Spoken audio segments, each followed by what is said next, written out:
Good afternoon. Yes, Jenny. Hi, Rolak, how are you doing? Did you miss the speaking club? That's right. Hi, Maxim. Hi, Maxim, Hi. how are you doing? Good, good. How are you? I'm hanging in there. What do you want to talk about today? I'm just working with YouTube channel to play.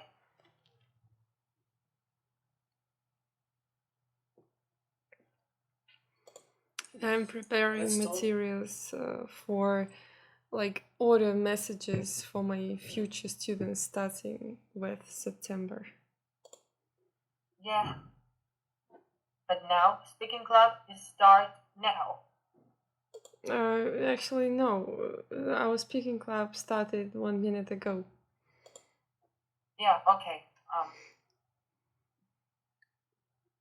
Can Now I I'm with a camera. can I ask a question about the rules of speaking club? Yeah, sure. Fine. I have never read before the rules, but now I see that that's only one day now. In a week. Yes, before previously we had 2 classes a week, but now we will have only 1 class a week on Saturday. And I hope, well, I'll fight for it. I hope we will stay this once a week. But the problem is that starting from September, my workload usually increases. And sometimes, I don't know what will happen this year, but previously, sometimes I had working days of like 13 hours with students a day. And if I will have the same timetable with like 12 or 13 hours, working hours a day, it won't be possible for me to have this speaking club, on Saturday because I will be exhausted because of this timetable. But we'll see. So now I have the time and we will have this class on Saturday. If something changes, I will let everyone know. Fine.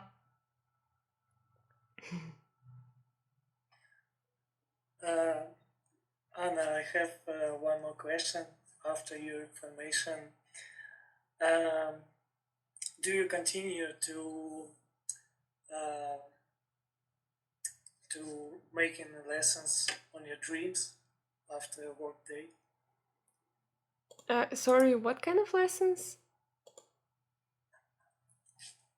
I mean, like after 20 hours of lessons a day, I think you're continue to study in your dreams when you sleep. No? Well, not 20 hours because some kind of a superhero can have lessons for 20 hours a day. No, 12. But when I say 12 hours, it doesn't mean that I work with students for 12 hours. So I include some time for preparing the materials into these 12 hours. So approximately like 8 hours I work with people, and well, some who can calculate 12 minus 8, yes, hours I spent preparing the materials, studying something new, some filming some lectures and stuff like that, preparing audio files. Before our lesson now, I was busy with preparing audio files for my new programs for students.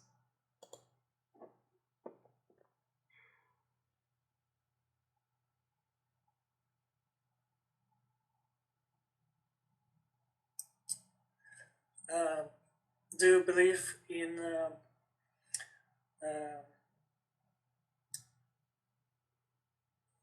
you know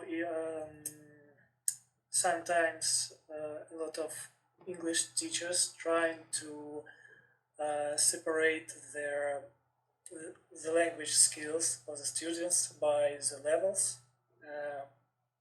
But for me, it seems like it's not always true, and maybe it's not very easy to separate it by the level. What do you think about this? Actually, I'm the teacher that doesn't separate people according to their levels because I find it ineffective. And I can explain. So, if, for instance, so let's imagine I have a student and I need to evaluate what kind of level of English the student has. What should I do? I should give him or her some kind of tests, right? To check different things: level of grammar, level of vocabulary, speaking skills level, writing skills level, and I will have different kinds of results in the end. On these tests. Then I need to find some kind of average in all these tests, right? And give some kind of conclusion. You have like level A, level B, level, and stuff like that. But why? What for? So we need to spend approximately 4 hours evaluating the level. What for? So I work differently. I take a student. So when a student comes to me on the first lesson, I have a short conversation with my student. So even if this student is just starting, we are trying to have a conversation. And I listen to what the student says, and I can understand what course should we take. Like course from those courses that I create. So I work with only with materials that I create myself. I find it reliable. And afterwards, we just take the course and follow this course. And when a student rises in skills and of course in his or her level, then we take something harder for the student. So basically, a student can and a teacher can evaluate what is hard and what is not. And we go to the place or to the theme, to the topic, to the skill that is hard for the student and we make this skill easier. So that's the plan, basically.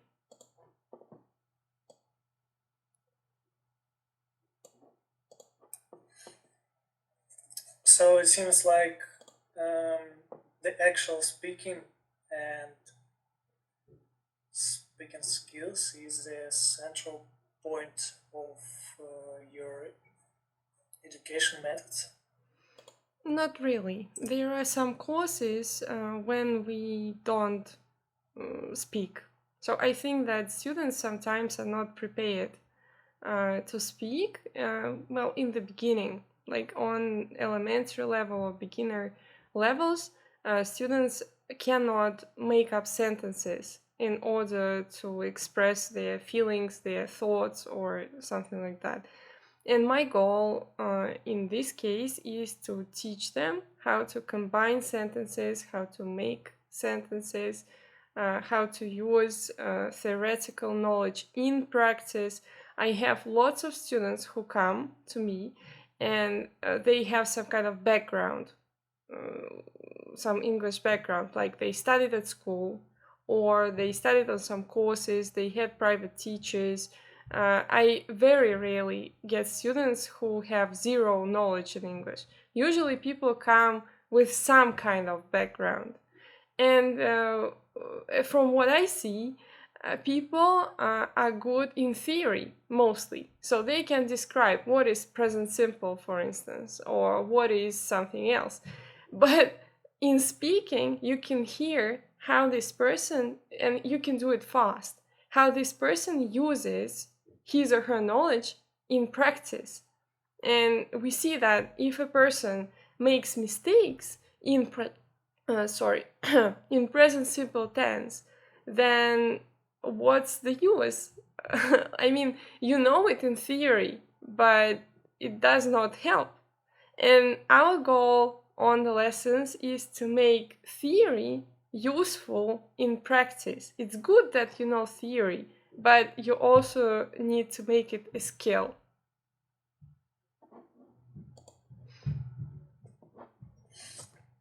It's remind me about how we all have learned Russian language, what is one of the most difficult languages in the world, and we actually have been able to speak without any grammar knowledges, etc. So we just use it, and after that, we understand that this language have some grammars, and it's not actually easy, but so maybe it's really much more effective.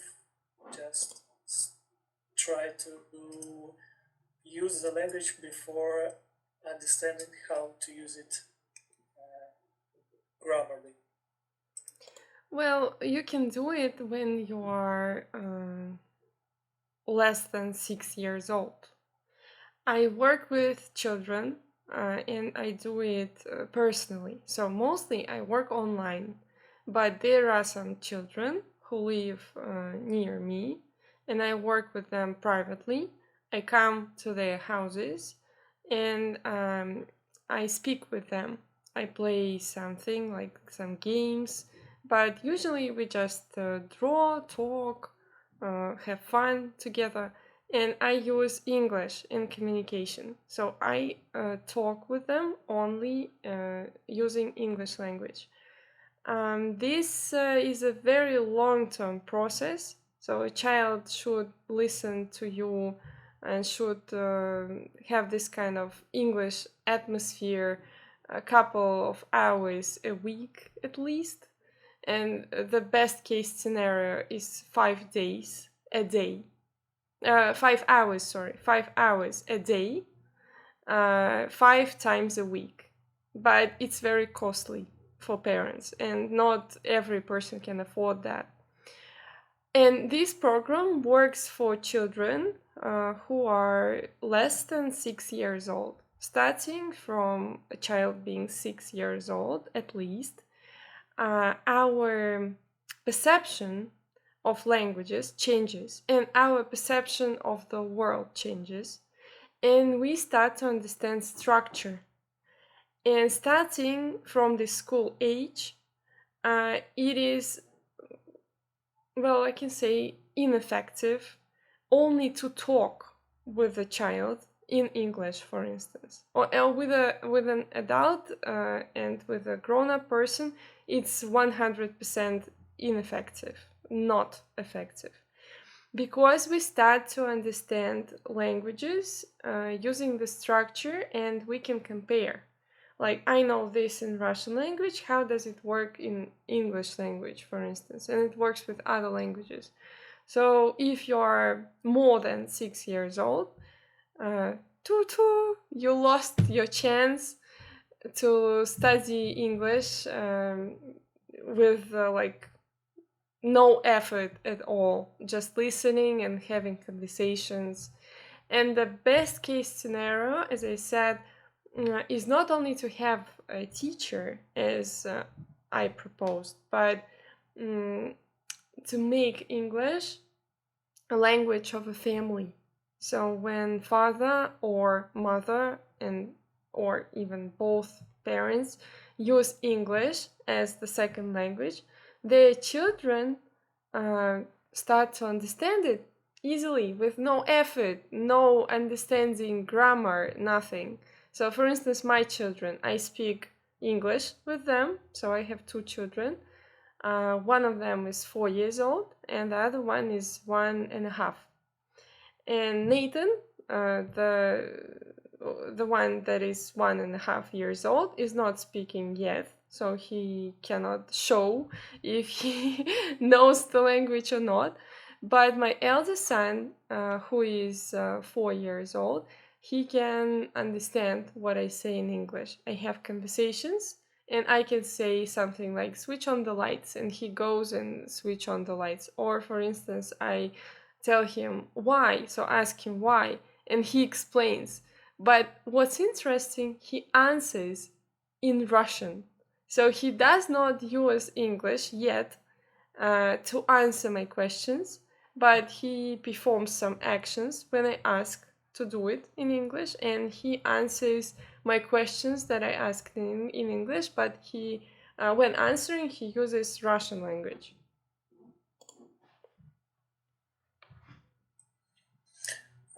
Don't they have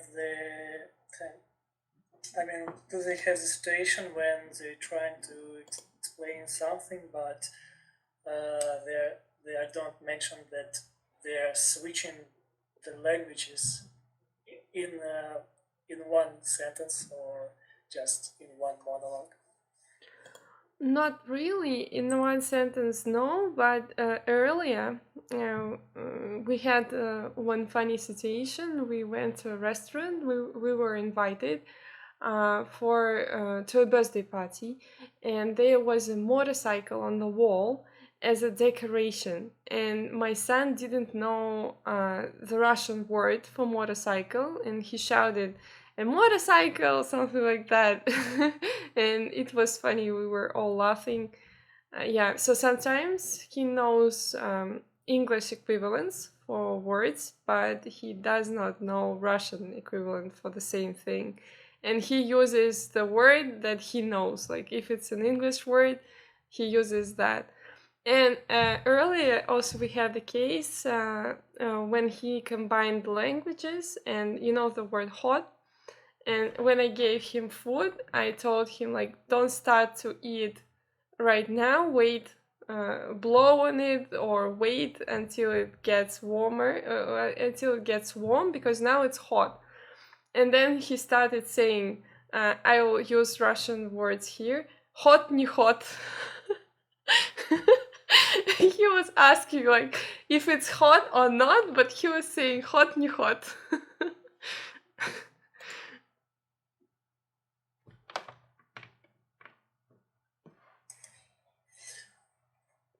You know,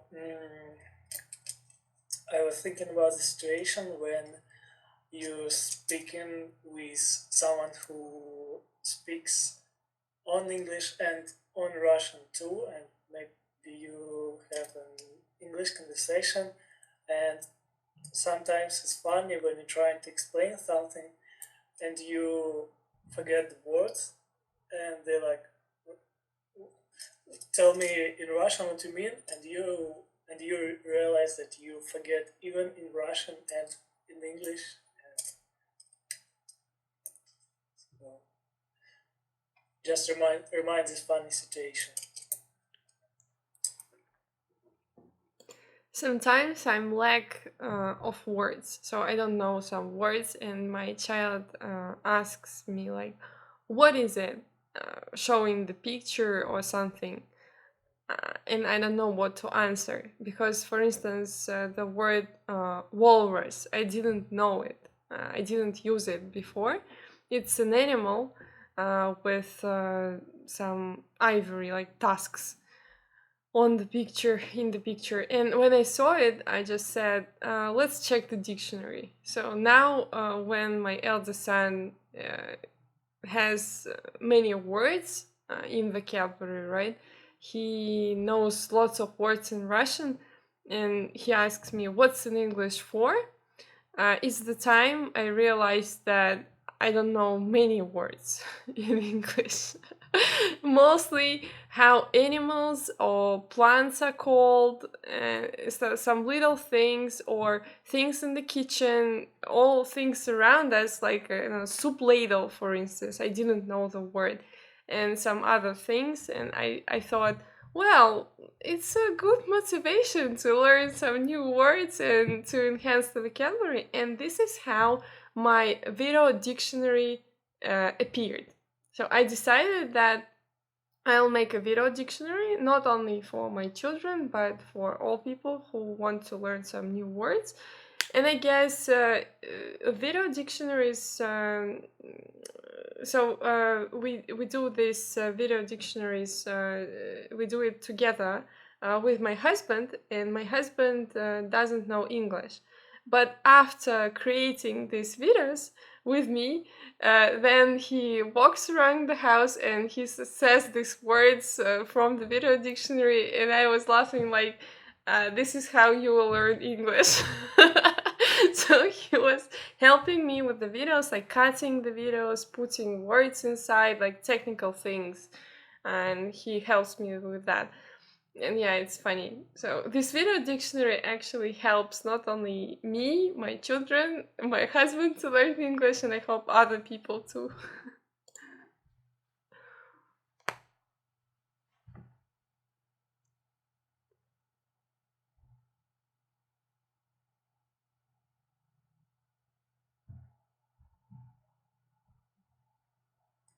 Jenny, we can't hear you. Turn on your microphone.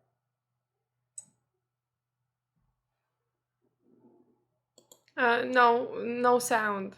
No sound. And in the beginning, we were able to hear you, but now something is wrong. Mm.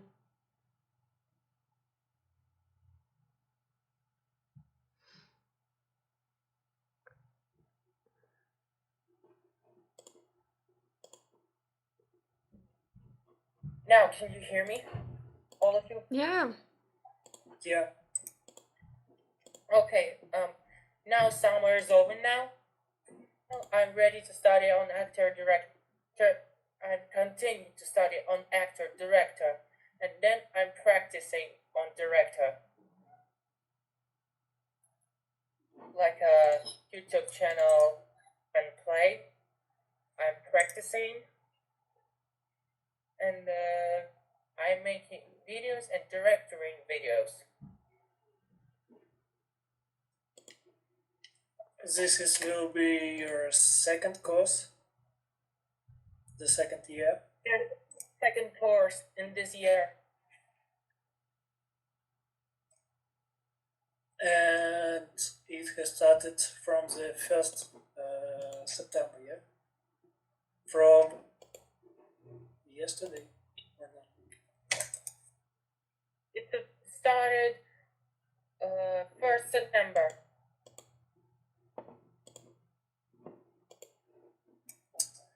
Because you know, I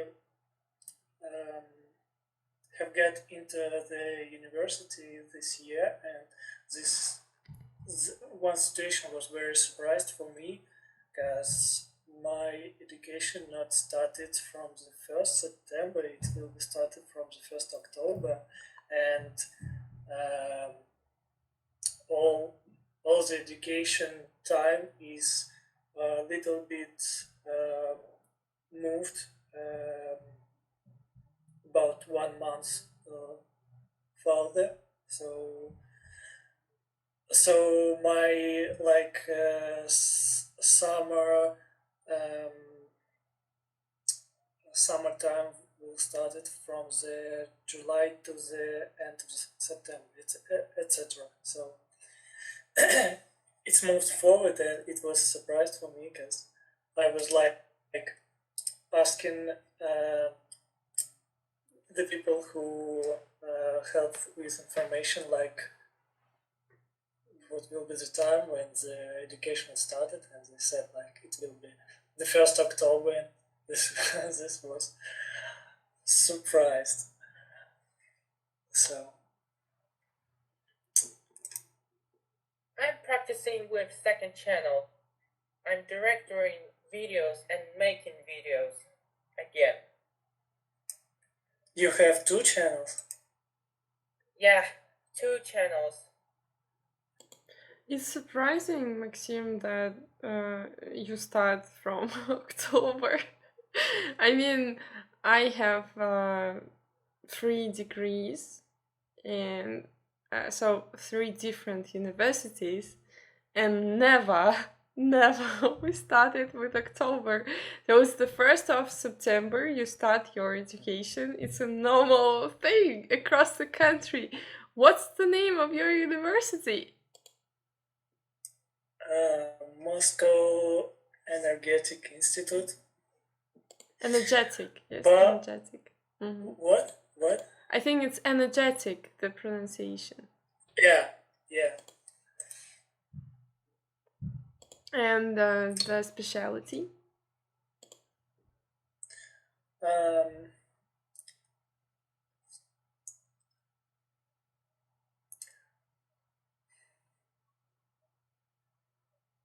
methods of developing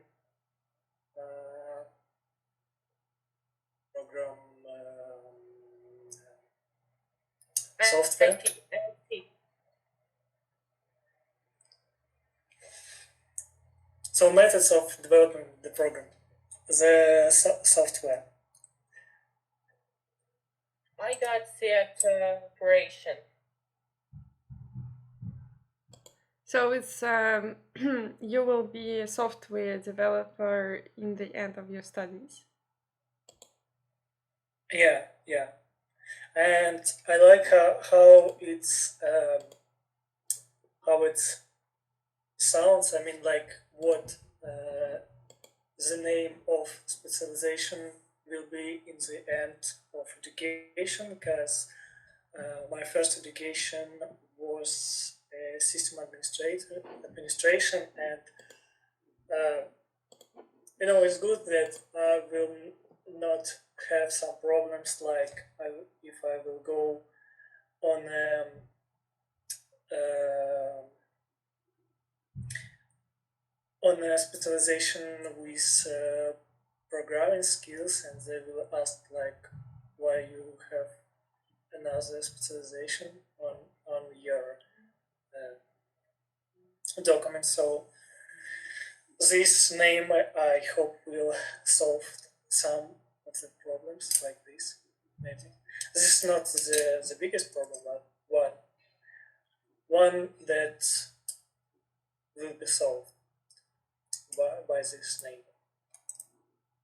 So I mean, like it's a relevant education to the position you acquire.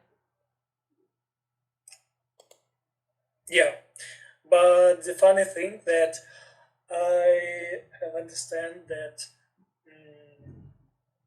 my my future goals is not only kind of hard to achieve, but they are most of the time are not very relevant, and it will be hard to make some money. And I realized that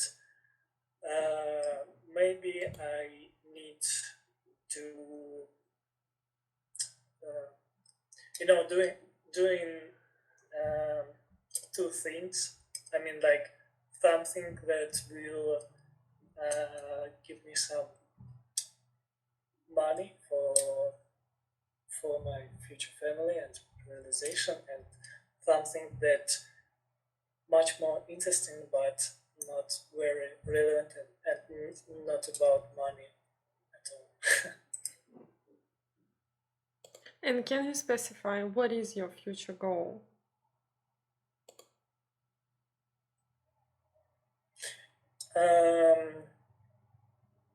I really would like to create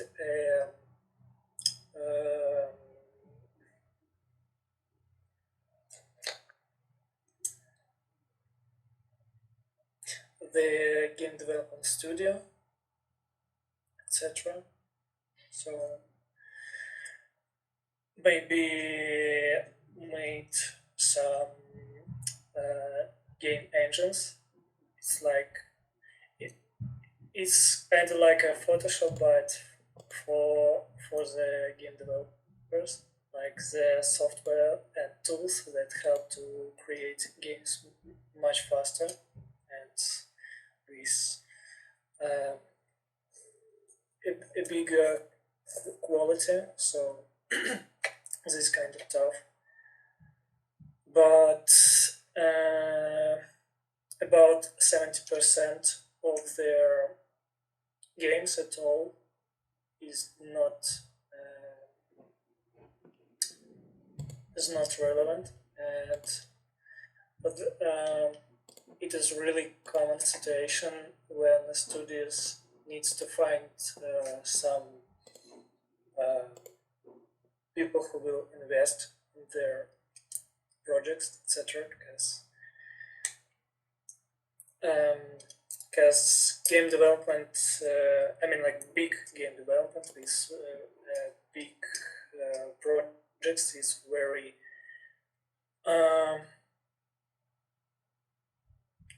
uh, very, very cost and um,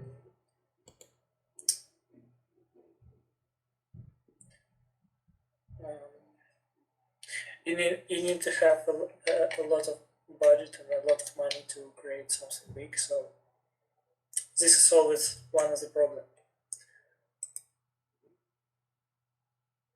Oh, okay. Do you have any experience in gaming industry? Have you played games yourself, or maybe helped to create some kind of games or anything? Of course, I have played games, but um, it it was uh, more from the childhood and maybe the school time, because now each day it's much more harder to find some free time for games. So mm, so I don't have much time for play right now. Um, and I don't have an professional experience in game development. Uh, I hope I will have, but um, I'm trying to make an indie game now, like just by my own, like a small project that I can use as a portfolio and maybe trying to solve it. I don't know will be it's good or not, but the main goal is just to finish it and have some first experience with that. Um, but the most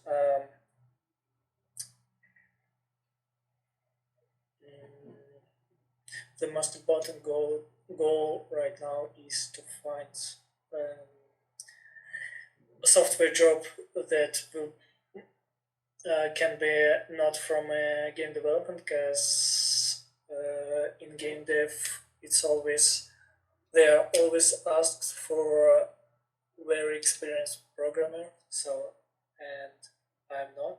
So and it will be much more easier to start from the much more easier projects and easier programs.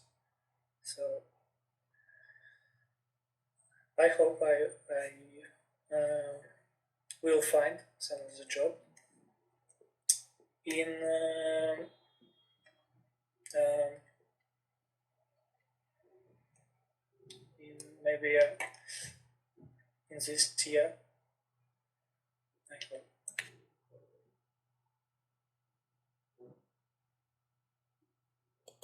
Yeah, good luck with that. I think now we have uh, probably some kind of scarcity in specialists, right? There are places on the market that really need specialists in software development.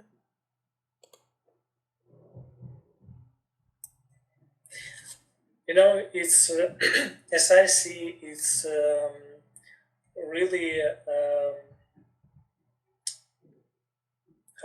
how to say it. First of all, a lot of sites with news and with some IT pages like to use some strange titles like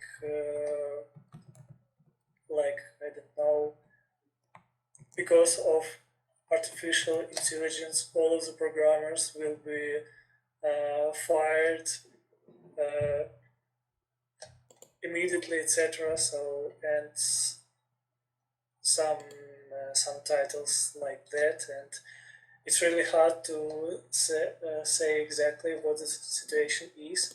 And there's a lot of people who are trying to find a job with no qualification, no education, and no knowledge at all. They just spamming the HRs uh, with their zeros portfolios and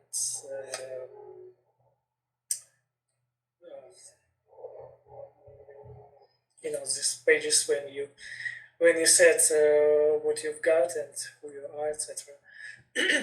So it's really hard to say what the situation is, but the truth is that um, unfortunately junior programmers with no experience are not very welcome, and this is very uh, companies need to spend a lot of money um,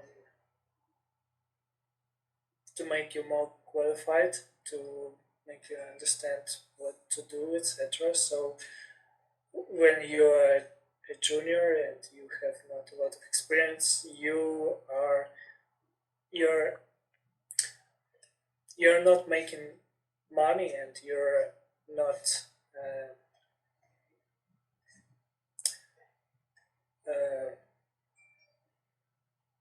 you're not very effective in the company. So it's true that it's really hard to find the first job and maybe the first 2 years of experience, etc. And the situation is changed when you have some experience and become like a middle developer, etc. So and maybe it will be sounds kind of stupid, but if you can actually doing something and someone needs this type of specialist, so it's you always will find a job. So it works in all of the spheres, all of the professions, etc. I'm practicing on actor director now. I guess the adamant rule is that if you're a hardworking person, you can always find a place and you can stay and develop. So when you're hardworking, then there are people around you who want to help and who will help you to develop, who will, I don't know, give you some kind of literature to look through, or they will help you with some kind of advice or tutoring, right? So you will always find a way. And now we live in a very interesting era, internet era, and we can find lots of information online, and we can study. It's like a self-study, I think, self-study era, something like that. So if you're willing to be a good specialist, you have all these tools around you. You just need to spend time and effort to learn it.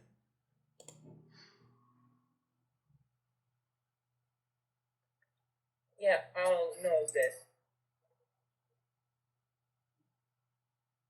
If I had to work hard work now, would be pretty.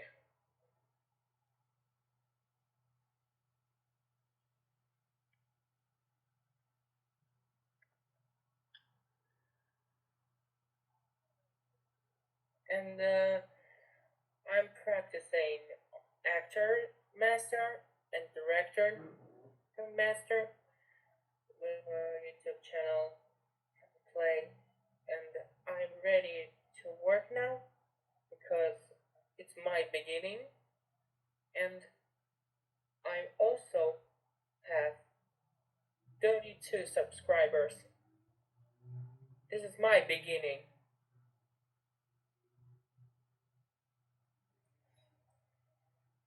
You know, Zhenya, I have a funny situation with YouTube and YouTube algorithms. So 10 years ago, I have upload one random video from myself, and suddenly once I figured that somehow maybe algorithms or maybe I don't know, people started watching it, and I have a channel with only one video, and this video have like 10 million watches, and the channel, I don't know why, because it's like when you see the channel with one video like 10 years ago, why do you need to subscribe? But they have like, I don't know, maybe 28,000 subscribers. It's really funny because I don't do anything and I don't know why people watch this, etc. So it's a random video from their, I don't know how it will be in English, like a safari maybe, with lions, and there were just a white color lion who was attacked by their black lions or something like that, and maybe it was the Black Lives Matter time, and people start to laugh and like this is like an opposite situation, etc. So Can This you is funny share? situation. Can you share this video? I think I'm yeah, interested. yeah, I will subscribe. No, it's a joke, but I want to My watch it. channel.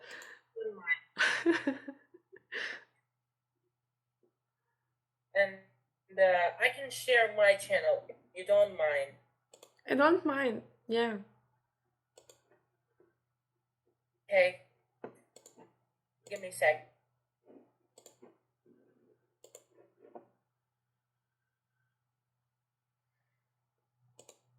It's like you go to sleep and you wake up famous, right? yeah.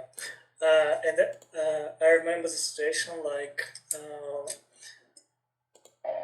I don't remember the address of the site, but there is a site that calculated their how many um, how many money you can get from the video if you have had the advertise on them, and we have checked this, and this is like I don't remember exactly the numbers, but this was something like enormous. I don't know. And we were like, oh no, we don't have an advertise on it. So we lost our chance to become rich, etc. And voila. There's my channel. There are lots of comments. I've watched this video and there are actually comments trying to explain what's going on, right? And some kind of philosophy in it. They're trying to find some philosophical ideas That's crazy. But our time is up, only 45 minutes. So see you next Saturday. Thank you for coming. Thanks. Bye bye. Bye bye.